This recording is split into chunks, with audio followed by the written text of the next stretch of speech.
السلام علیکم دوستو، آج ہم بات کرتے ہیں انسانی جسم کے اس حصے کے بارے میں جس کی اکثر ٹوٹنے کی باتیں ہوتی ہیں، یعنی چہرہ مبارک۔ چہرے کو 3 حصوں اور 5 اشکال میں تقسیم کیا گیا ہے۔ پہلے ہم بات کرتے ہیں حصوں کے بارے میں۔ پہلا حصہ جس کو مڈل زون کہتے ہیں، اس کی حدود بالوں سے لے کر ابرو تک پھیلی ہوئی ہے۔ یہ حصہ تیز فہمی اور قابلیت کا حامل ہوتا ہے۔ اگر پیشانی کھلی ہو تو وہ کافی حد تک روشن دماغ اور دولت مند ہوگا۔ اگر پیشانی تنگ اور بدی شکل کی ہو تو بال کی کھال اتارنے والا اور تکالیف کا سامنا کرنے والی شخصیت ہوگی۔ مڈل زون کی حدود ابرو سے لے کر ناک کی نوک تک ہے۔ اگر مڈل زون نمایاں ہو تو مغرور اور تکبر شخصیت کا تاثر دیتا ہے۔ مڈل زون لمبا ہو اور اوپر اور نیچے والا زون یعنی اپر زون اور لوور زون ایک لمبائی کے ہوں تو یہ ایک شریفانہ شخصیت کی طرف تاثر دیتا ہے۔ اس حصے کی شکل اچھی اور بے عیب ہو تو لمبی عمر کی نشاندہی کرتی ہے۔ لوور زون یہ حصہ ناک کی نوک سے لے کر ٹھوڈی کی نوک تک پھیلا ہوا ہے۔ اگر یہ حصہ کشادہ اور وسیع ہو تو انسان اپنے اندر کافی جھکاؤ رکھتا ہے اور پرجوش ہوتا ہے۔ یہ حصہ تنگ ہو تو آدمی خاندان یا دوستوں میں کم دلچسپی لیتا ہے، سوچوں میں گم رہتا ہے اور تنہائی کو فوقیت دیتا ہے۔ اگر یہ حصہ لمبا ہو تو کوئی ناگہانی آفت اسے اچک لیتی ہے۔ اب ہم بات کرتے ہیں انسانی چہرے کے اشکال کے بارے میں۔ لمبی شکل مستطیل قسم کی ہوتی ہے، ماتھے کا عرض جبڑے کی لائن کی جیسا ہوتا ہے۔ اس قسم کی شکل کو ایرسٹوکریٹک شکل کا نام دیا گیا ہے کیونکہ بہت سے حکمران اور طاقتور لوگوں کا چہرہ اس قسم کا ہوتا ہے۔ ایسا چہرہ ایسے شخص کا بھی ہوتا ہے جو حساس، منصوبہ ساز اور دوربین، اور وہ جو مصنف مزاج اور پرسکون بھی ہو۔ یہ چہرہ ایسے فرد سے متعلق ہوتا ہے جو اجتماعیت کا فن رکھتا ہے اور مقصد کی تکمیل تک پہنچنے کے لیے دوسروں کے ساتھ کام کرنے کی صلاحیت کو جانتا ہے۔ افراد کی ایسی قسم ہی عموماً زندگی میں کامیاب رہتی ہے۔ ٹرائی اینگل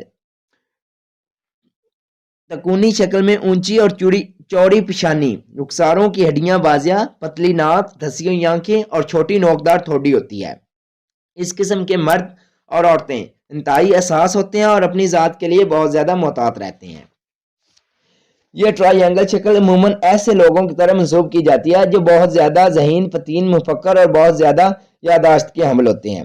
ان لوگوں میں مثبت پہلو یہ ہے کہ یہ سائنس، فلسفہ اور فنون میں ان کا رجحان بہت زیادہ ہوتا ہے، جبکہ منفی پہلو اس قسم کے لوگ جاسوسی، غداری اور بد دیانت ہوتے ہیں۔ ہاف ٹرائی اینگل اگرچہ اس میں بہت سی چیزیں ٹرائی اینگل جیسی ہیں لیکن ان میں ایک واضح فرق بھی ہے۔ یہ ایک چوڑے ماتھے پر مشتمل ہوتی ہے لیکن ان میں تھوڑی نوکدار نہیں ہوتی۔ ایسے چہرے کا حامل آدمی ذہین، حساس اور فنکار ہوتا ہے۔ بہت سی عورتیں اس قسم سے تعلق رکھتی ہیں۔ ایسی عورتیں پیار، محبت کرنے والی اور ہمیشہ خوش و خرم ازدواجی زندگی گزارتی ہیں۔ مربع شکل ایک بدمزاج، سخت آدمی کی طرف نشاندہی کرتی ہے۔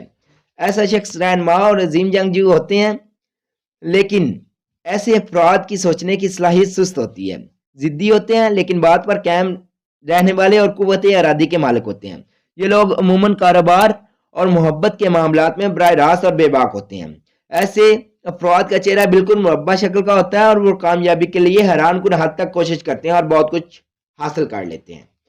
گول شکل ایک بھاری بھرکم فرد سے متعلق ہوتی ہے۔ اگر ایسا شخص کی ناک چھوٹی ہو تو یہ اس کی پرسکون فطرت کی عکاسی ہے۔ وہ زندگی کی آسائشوں سے محبت کرتا ہے، اثار اور محبت کرنے والا ہوتا ہے۔ نہ وہ از حد دولت کا پجاری ہوتا ہے، نہ ہی نمود و نمائش کے لیے بےتاب۔ ایسے شخص کو ان میں شمار کیا جاتا ہے جن کا زندگی کا کوئی مقصد نہیں ہوتا۔ لیکن اگر گول شکل والے کی رخسار کی ہڈیاں واضح، زیرک آنکھیں اور اونچی چھات والی ناک عطا کی گئی ہو تو اس کی شخصیت بالکل مختلف ہوتی ہے۔ تب وہ ایک تیز سوچ والا اور ذہین آدمی ہوتا ہے۔ اس معاملات میں وہ طریق ساز ہوتا ہے۔ ایسے افراد اچھے فوجی کمانڈر اور پولیس افسر بنتے ہیں۔ اور یاد رکھیے گا کہ کوئی بہت کم چہرے ہوتے ہیں جو کسی شکل پہ فٹ آتے ہیں۔ زیادہ تر چہرے 2 یا 2 سے زیادہ اشکال سے مل کر بنتے ہیں۔ تو آپ کو پتہ ہی ہوگا کہ میرے چینل کے ساتھ کیا سلوک کرنا ہے، کیونکہ ہر یوٹیوبر نے آپ کو کھپا رکھا ہے۔ تو پلیز وہی سلوک کریے گا. ملتے ہیں نیکسٹ ویڈیو میں.